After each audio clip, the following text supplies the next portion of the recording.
Okay, well, here I am again, and I'm very excited to be with Ronny Marcus again. The amazing Ronny Marcus, who does miraculous things.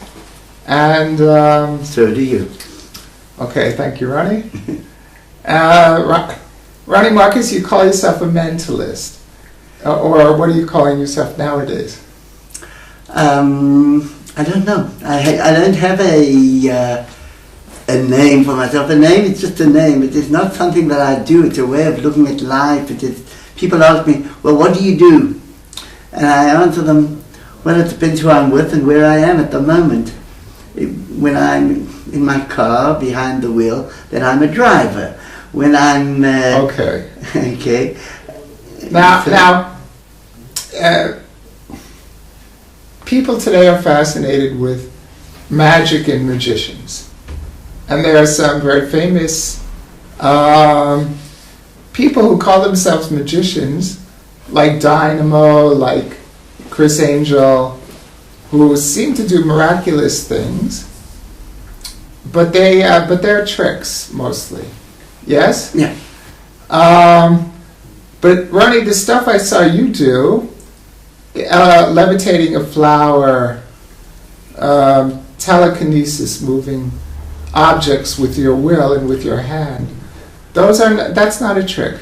No, that is not a trick. But then again, everything I do, the magicians have their ways of duplicating it. If you go into a shop that sells tricks or equipment for magicians, yes, you will see a spoon that bends. Yes. You will see all kinds of equipment to enable magicians to kind of copy what I do. Even though all my equipment I give it out to people for checking, but to the audience, it looks the same. A magician can pull a rabbit out of a hat. I don't know how to do that. A trick magician. Yeah. Maybe we could differentiate between a sleight of hand artist and a real magician. I think so, yeah, but there have been people. Yes. There have been people who have tried to spell the word magic with a J instead of a G. Okay, yeah. To differentiate between, magic tricks with a G. Yes. And magic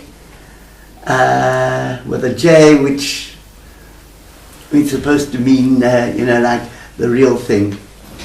Let's talk about even biblical stories. Okay, now many of us have seen the Ten Commandments over and over again. Maybe the great old Hollywood famous movie, or we know the Bible, and we know that it's written in the Bible that Moses came to Pharaoh, and he threw his staff onto the ground, and it became a snake. And the Pharaoh's magician said, "Oh, no big deal, that's an old trick. We can do that as well." And they threw their staves onto the ground as well, and they became snakes. And then, but then the staff, the snake of Moshe, which was once a staff, which was a staff at some level, ate the snakes of the Pharaoh's magicians. How do you understand that story? Is such a thing possible? Well, everything is possible. But now, wait a second. Even that phrase, you said it lightly. Everything is possible. But is everything possible? I think that the only thing that limits us is our logic. The moment we say to ourselves, well, that is not logical, therefore I cannot do this, well, I have given myself a limitation. For me, it is not logical, so I'm not even going to try it. Yes. But, as I say, there are two types of people in the world. There are those who say it is impossible, and then there are those who are doing it. Okay. All right, but let's get back to the story of Moshe. Have you ever seen or heard of such a thing? No. I've never seen anything come alive. But let's remember that the Bible was written 3,000 years ago. Correct, more or less. More or less, or 4,000 years ago.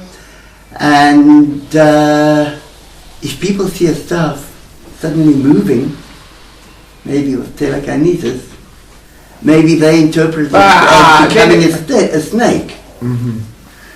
But then, when Pharaoh's or maybe it was a hologramic image somehow. I don't know. What do you continue? I'm sorry. Continue. No, that's okay. But as I said, magicians have their methods of showing things that are not really there, giving the let us say, showing things as if they were really happening. Yes, indeed. Using magic tricks, but using sleight of hand. Yeah. Or sleight of hand, smoke and mirrors, whatever you want to call it, or electronics today, or magnets, yes, or whatever. But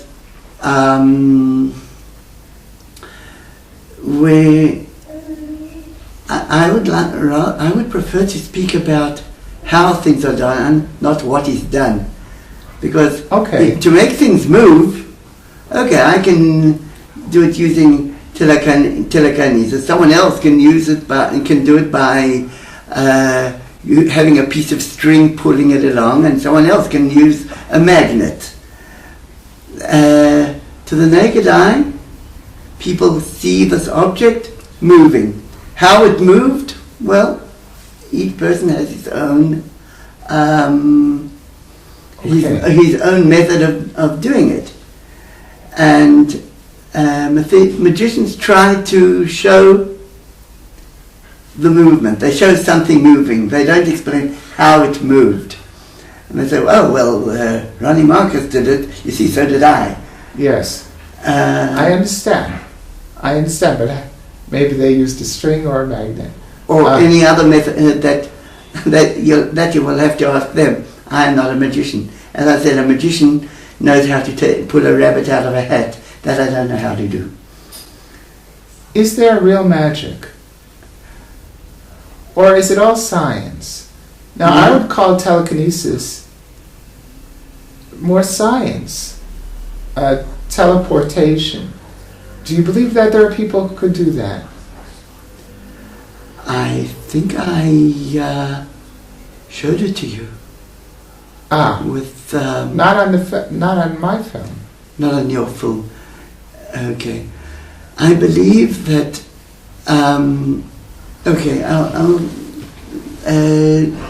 It works on scientific theory, on scientific principles as well. 100 years ago, if you would have spoken to someone about a fax machine, they would have said, "What kind of fax machine?" I mean, to have a piece of paper here and then a minute later for that piece of paper to magically appear somewhere else in the world. Yes. I mean, that's completely incredible. It's, indeed. But everything is energy. Okay? If I take a candle, let me speak about teleportation. Sure. Okay. If I take a candle or two candles One of them I will light, one of them Oh, I will not light. oh, wow. Okay? And I put my hand over the one that is lit, I will feel heat. Yes. Okay? Oh, Heat. my. Heat is energy.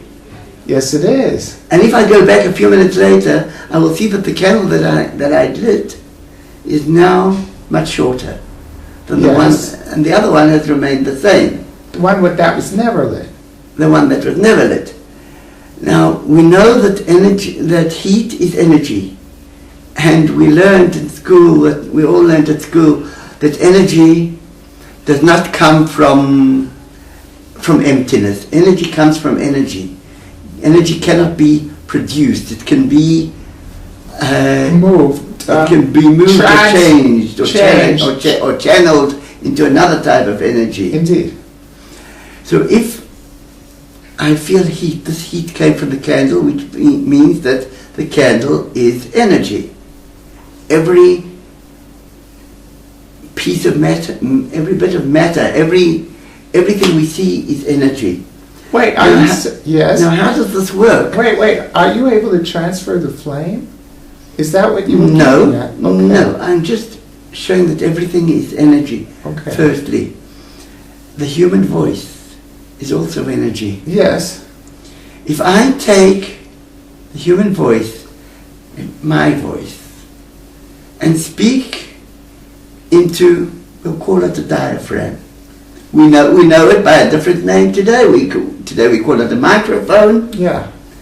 But a microphone is basically a diaphragm which moves according to my voice. And now suddenly my voice, we'll call it vocal energy if you wish, has become mechanical energy. Right. And this mechanical energy we transform into electrical energy. That's right. And this electrical energy we translate into radio energy, radio waves. Okay. And these radio waves we can send through the air to another machine, Yeah. I'll call it a machine, somewhere else in the world, which will do the opposite sequence. It will take the radio waves and turn them into electrical energy. This will move a diaphragm, Yes. and then the person on the other side will be able to hear me. Yes. I have just invented the telephone. Yes. That is how a telephone works. Now, if we can do it with vocal energy, why can we not do it with physical energy, like